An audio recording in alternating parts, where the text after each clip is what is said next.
Buenos días. Vamos a ver el módulo 1 de o el tema 1 de nuestro módulo de importaciones y arancel. El módulo 1 básicamente nos relata el estudio de mercado y el régimen de importación. Cuando nosotros estamos hablando del tema del estudio de mercado, básicamente tiene una connotación enteramente gerencial. ¿Y por qué lo digo? Porque pues para la aduana le es indiferente el propósito de la mercancía, digamos que en términos legales. Digamos, obviamente, si la mercancía ingresa al territorio aduanero nacional para hacer una transformación, pues obviamente se le tiene que informar que va a hacer esa transformación. Pero, por ejemplo, estamos importando para realizar una comercialización del bien, etcétera, pues sencillamente a la aduana no le interesa si vendimos o no el producto, ¿sí? Sin embargo, pues hay algunos aspectos que sí debemos tener en cuenta, pero son más bien vistos desde el punto de vista procedimentales. Cuando nosotros vamos a importar un bien, o lo primero que arrancamos para importar un bien es determinar qué bien vamos a importar. Obviamente, pues dentro del que pues caben muchas opciones. ¿Por qué se va a importar el bien? De alguna manera eso es soporte para qué bien vamos a importar. Digamos que el por qué es la justificación de el importar ese determinado producto, bien o servicio, aunque obviamente si estamos aquí hablando en un tema aduanero, pues el enfoque sería bienes físicos. Y pues obviamente pues de alguna manera eso explica qué tipo de bien vamos a traer. El por qué, cuál es el objeto o el propósito de traer determinado producto. Ya clarificando ese escenario, pues podemos mirar a qué producto o no se ajusta a esas necesidades. El dónde, pues de alguna manera determina el origen y el destino. El destino pues ya lo tenemos solucionado, o de alguna manera ya lo tenemos claro hasta cierto punto, sabiendo pues que estamos viendo importaciones, así que el bien ingresará al territorio aduanero nacional. El cuándo pues atiende a los momentos en que se importe la mercancía en términos de tiempo, duración, etcétera. El cómo lo puede resolver dos puntos de vista, o digamos que dos aspectos. Uno, el régimen en el que esté inmerso el producto, y dos, la modalidad que nosotros vayamos a utilizar. Quien pues atiende también a los agentes aduaneros, que eso lo veremos próximamente, atiende quiénes van a ser quién va a actuar como importador de la mercancía.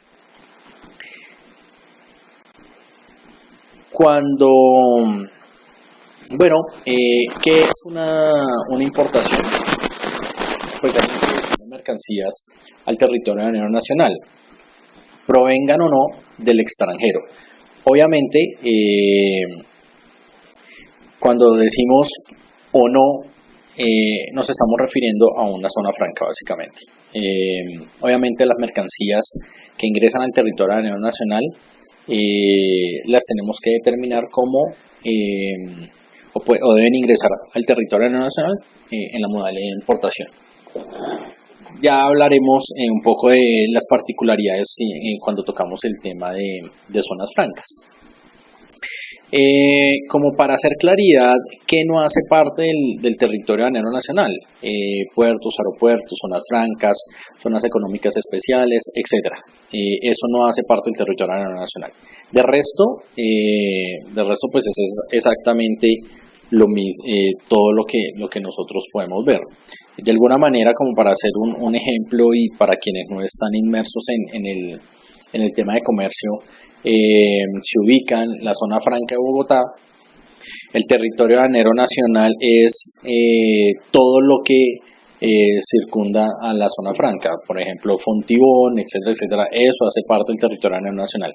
¿Qué no hace parte de ese territorio aduanero nacional?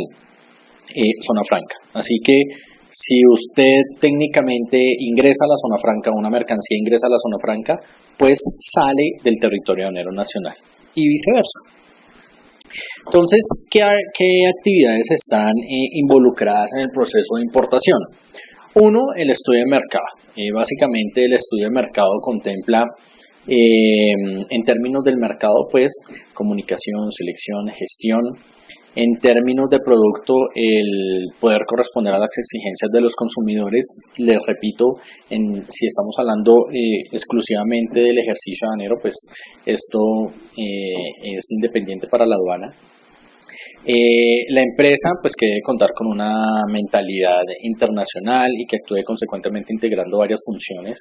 Es decir, una empresa que realiza procesos de importación pues obviamente debe manejar ciertos criterios más allá de los criterios comunes de cualquier otra empresa. Obviamente debe tener una visión internacional. Información pues es la base y herramienta de todo proyecto de importación y de hecho ni siquiera de información, de todo proyecto de negocio. De alguna manera podemos ubicar estos 4 elementos que llegan o que confluyen en el proceso de importación. La empresa obviamente es la que actúa como importadora. Incluso podríamos hablar que también la empresa que actúa como exportadora. Hay que tener, si vamos a realizar un proceso de importación, hay que tener un muy buen partner para que pues obviamente las operaciones se lleven a buen recaudo, ¿sí? Cuando uno tiene un mal partner, un mal proveedor, realmente se llena uno de problemas. Entonces pues digamos que lo mejor es poder seleccionar un buen proveedor. Y obviamente pues nosotros como empresa importadora tenemos que estar en la capacidad para poder responder a los requerimientos y a las necesidades que nos brinda todos esos procesos de comercio exterior. El mercado, pues obviamente tenemos que saber cómo es nuestro mercado, conocer el mercado para poder traer y presentarles un producto que vamos, de una vez saltamos al producto, un producto que satisfaga sus necesidades, ¿sí? Cuando hablamos también de mercado, pues obviamente estamos hablando de que pues debemos conocerlo plenamente para, pues no, dicho coloquialmente, no estrellarnos en el proceso, ¿sí? Cuando hablamos del mercado, entre otras cosas, tenemos que hacer el análisis del consumo, cómo es el comportamiento de los consumidores, los costos que están presentes en ese mercado. Puede que yo tenga un producto súper bueno, pero pues realmente en términos de precio no es competitivo. ¿Quién es mi competencia local? ¿Cuáles son los proveedores locales? ¿Cuáles son los canales de distribución que yo voy a utilizar para llevar ese producto a las manos del consumidor, sea de forma directa, sea retail, sea a través de comercializadores, etcétera, etcétera?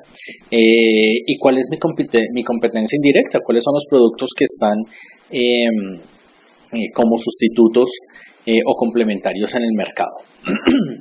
Del consumidor, ¿qué se tiene que analizar? Pues temas de consumo, temas de gustos, preferencias, hábitos de consumo, qué lo motiva a hacer la compra del producto. Y esto sí es bien importante, cuál es su capacidad de compra versus el costo del producto. Realmente en muchos casos vemos que la gente desea tener el producto, pero pues realmente pues es un producto que es supremamente costoso o se excede la capacidad de pago o la capacidad de compra del bien. Entonces si nosotros no tenemos la capacidad para comprar ese producto, pues por más que lo querramos, a la larga ese producto lo que va a hacer es satisfacer una necesidad. Esa necesidad, evidentemente, miraremos de qué forma o con qué otro producto la podemos satisfacer. Entonces eso es bien importante al momento de realizar el ejercicio. En cuanto a costos, digamos que eso ya lo podemos ver en un ejercicio más adelante. Pues tenemos que mirar cuáles son los gastos preliminares, es decir, lo que involucra estudios de mercado. Aunque yo separaría realmente el ejercicio del estudio de mercado de ya todo el tema de comercio y vistos buenos, formularios, etcétera, etcétera. Digamos que todo el proceso de importación, creo que yo lo separaría porque pues usted puede que usted haga un estudio de mercado y evidentemente el resultado de ese estudio es que la comercialización o la importación de ese producto no es viable, ¿sí? Motivo por el cual pues, no estaríamos hablando de un gasto preliminar. Gastos de embarque ya en temas de la operación de comercio exterior, pues obviamente fletes, seguros, todo lo que involucra el aparato logístico. Gastos de nacionalización, en gastos de nacionalización también haría una separación en términos de lo que es todo el tema de tributación, es decir, arancel e IVA, y el ejercicio de intermediación aduanera, bodegajes, fletes internos, seguros internos, operación de importación, etcétera, etcétera. ¿Sí? Gastos administrativos y financieros, pues eso independientemente cualquier empresa los debe estar contemplando, en términos de comisiones de bancos, salarios, arriendos, servicios, etcétera. Y pues otros gastos como mercadeo, publicidad, comisiones, gestión logística o operación logística, pues entre muchos otros costos que tenemos que tener evidenciados. Ya digamos que dejando de lado el tema del estudio de mercado, podemos entrar abordando el ejercicio. Y lo primero que tenemos que tener en cuenta cuando miremos el ejercicio de importación es, uno, cuál es el régimen de importación que ampara nuestro bien. En Colombia existen 3 regímenes de importación: licencia previa, prohibida importación y libre importación. Si hablamos en términos de complejidad, pues vamos a lo que es prohibida importación, es decir, todos aquellos bienes de los cuales por un lado el gobierno tiene el monopolio de esos bienes, ¿sí? Armamento de guerra, insumos para la misma guerra, es decir, munición, etcétera, etcétera. Cuando hablo de armamento de guerra y aparataje de guerra, estoy hablando de tanques, de aviones de guerra, etcétera, etcétera. Pero también hay otros bienes que de alguna manera pues siguen siendo resorte del Estado.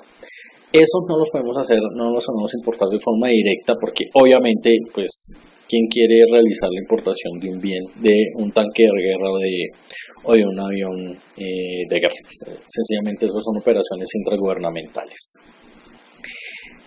El siguiente es licencia previa y son todos aquellos que, si bien es cierto, no están a libre disposición, pues el gobierno sí tiene algún control. ¿Cuáles son algunos de esos controles? Por ejemplo, importaciones no reembolsables, ¿sí? Es decir, operaciones que no necesariamente implican el envío de divisas al exterior o el giro de divisas al exterior. Bienes usados, por ejemplo saldos imperfectos, bienes reparados, reconstruidos, remanufacturados, esos bienes no los podemos traer. Recuerden que esos bienes son únicamente y exclusivamente bienes de capital, los que podemos traer de forma usada, obviamente bajo una licencia. Algunos bienes con exenciones de derechos de aduana. Algunos bienes como caso gasolina, urea y demás combustibles, y todos aquellos que están determinados por la Dirección Nacional de Estupefacientes.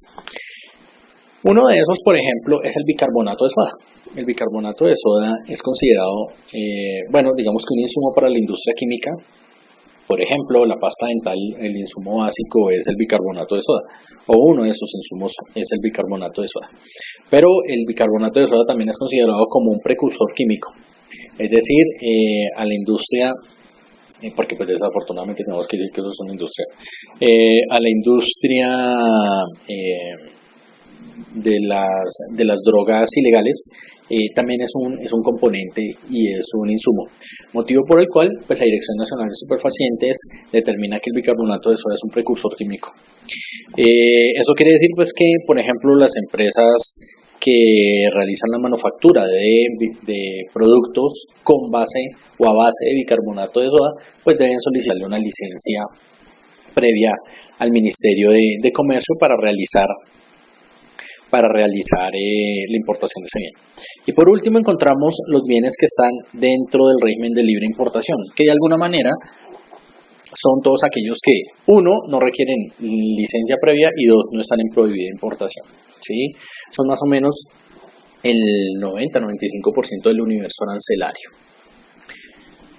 ¿Cómo es el proceso de una importación? Digamos que ¿cuáles son los elementos? Porque de alguna manera esto no realmente no es el proceso, pero ¿cuáles son los elementos que se involucran en una importación?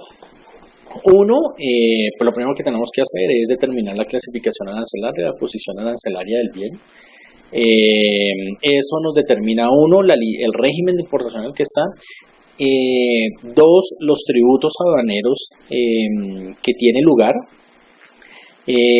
También determina si, bueno, digamos que cuando estamos hablando única y exclusivamente de la posición arancelaria y clasificación arancelaria, pues nos va a determinar dos cosas. Arancel, bueno, uno, el código arancelario, y ese nos determina el arancel, es decir, el gravamen que necesita la mercancía o el cual está impuesta la mercancía, y dos, el IVA, ¿sí? Si nos apegamos, digamos que al decreto, solo nos trae esa información. Lo que pasa es que como es información estadística, pues, caso por ejemplo de la DIAN, el gravamen de la clasificación arancelaria de la DIAN, aunque creo que lo vamos a ver después, la clasificación arancelaria de la DIAN, pues va a ser mucho más completa en cierta información, ¿sí?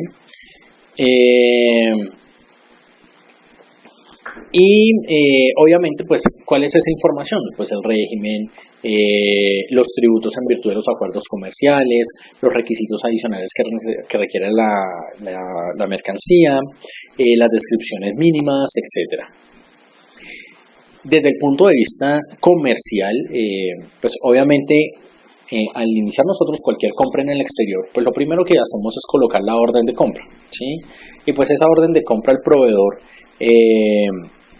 pues obviamente trae toda la información de la mercancía, la forma de pago, el importe pactado, y pues digamos que todas las particularidades del ejercicio que esa orden de compra a posteriori se convierte en una proforma o factura proforma y después sí ya en la factura definitiva. ¿Cuáles son los requisitos adicionales? Depende del tipo de bien, pues debemos requerir vistos buenos de las diferentes autoridades que regulan el bien. Caso, por ejemplo, un INVIMA. Caso, por ejemplo, un INVIMA es un visto bueno, ¿sí? El registro de INVIMA, para el caso de que requiera la mercancía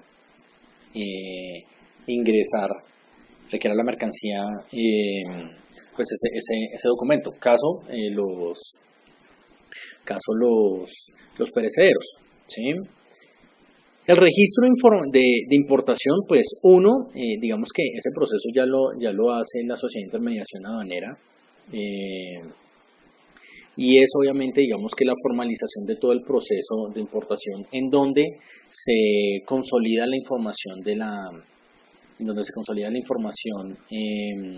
la operación, ¿sí? Muy seguramente en adelante vamos a ver.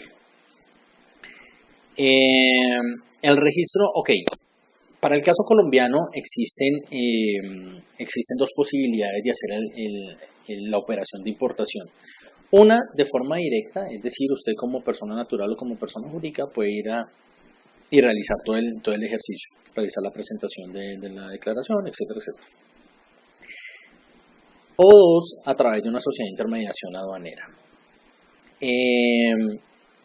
Para las operaciones inferiores, igual este monto está, el nuevo decreto o el decreto del 2685 en su última fase nos dice que la mercancía con valor superior a $2.000 es aquella que se puede declarar de forma directa, inferior a $2.000. Y la mercancía, si el valor FOB de la mercancía, es decir, el valor de la mercancía en origen, es superior a $2.000, pues obviamente se tiene que hacer a través de una sociedad de intermediación aduanera. También dentro del proceso de importación, obviamente, pues tenemos que hacer o debe presentarse un proceso cambiario. ¿Qué significa? Pues que obviamente nosotros necesitamos comprar dólares en el mercado local y trasladarlos o enviarlos o girarlos al mercado internacional a donde nuestro proveedor a pagar la operación, para pagar la operación. Obviamente esa operación se tiene que legalizar a través de los denominados formularios número 1 de cambio o de la declaración de cambio para importaciones, que es un formulario del Banco de la República. Recuerden que el Banco de la República es la entidad que tiene el monopolio de las divisas en Colombia, es decir, ella o el banco genera y hace el control de las divisas en Colombia. Proceso de nacionalización, bueno, el proceso de nacionalización digamos que es la presentación ante la aduana, de todos los requisitos inherentes a la mercancía. Si la mercancía requiere vistos buenos, si la mercancía requiere, bueno, cualquier tipo de información relacionada con la mercancía, el pago, los formularios que derivan de estos procesos, pues evidentemente esa presentación es la que va hacia la declaración, todo el proceso de nacionalización. Y ese proceso de nacionalización tiene como fin solicitar el levante de la mercancía. ¿Qué es el levante de la mercancía? Básicamente es la autorización que nos emite la DIAN para poder retirar la mercancía de las instalaciones portuarias o del depósito habilitado en donde se encuentre. Y pues eso digamos que es el tema de los agentes, pues lo veremos después. Otro aspecto importante es la liquidación de los tributos aduaneros, es decir, el tema de pago de impuestos. ¿Cómo determinamos el pago de los impuestos? Pues todos los impuestos tienen una base gravable o dependen de una base gravable. Esa base gravable es la que nosotros denominamos como el valor CIF de la mercancía en pesos. ¿Qué es el valor CIF de la mercancía? El valor CIF de la mercancía es el valor de la mercancía en aduana más fletes más seguro.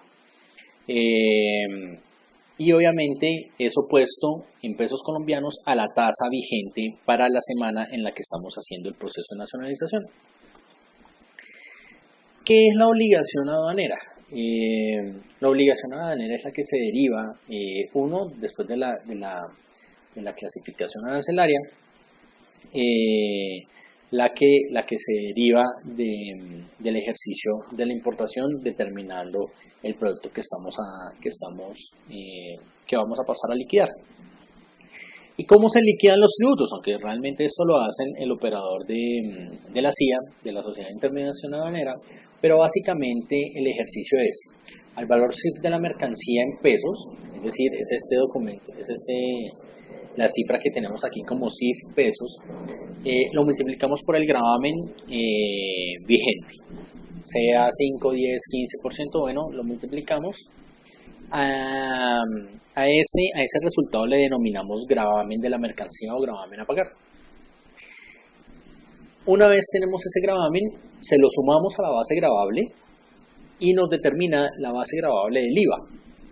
A esa base gravable le sacamos el valor o el porcentaje de IVA para ese producto. Recuerden que en Colombia tenemos varias categorías de IVA. Y ese valor nos da el IVA a pagar.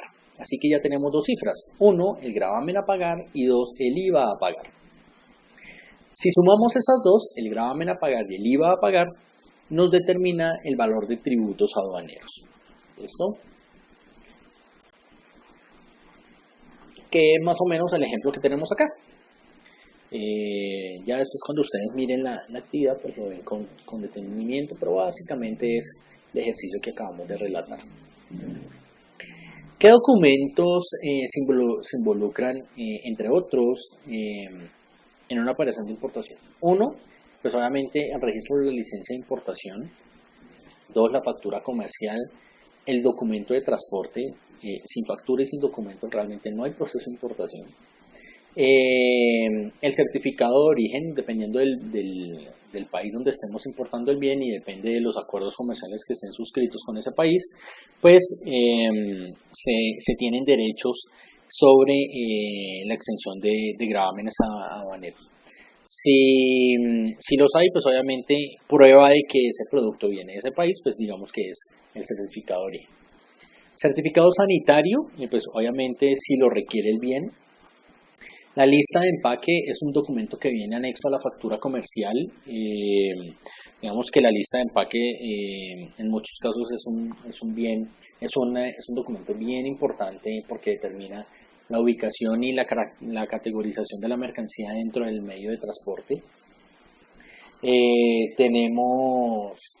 Tenemos el mandato. El mandato aduanero es el documento mediante el cual, o es el poder mediante el cual le otorgamos, valga la redundancia, poder a la sociedad de intermediación aduanera para que ésta actúe a nombre nuestro frente a la DIAN.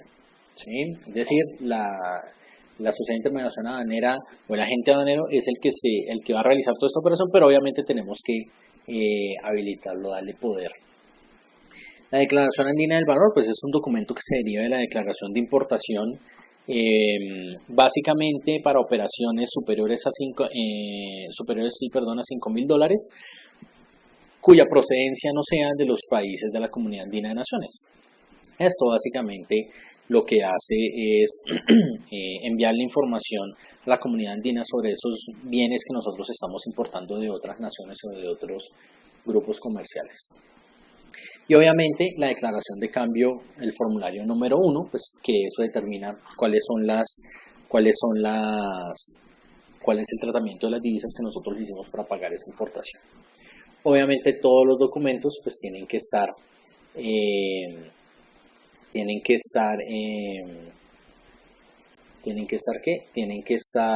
guardados y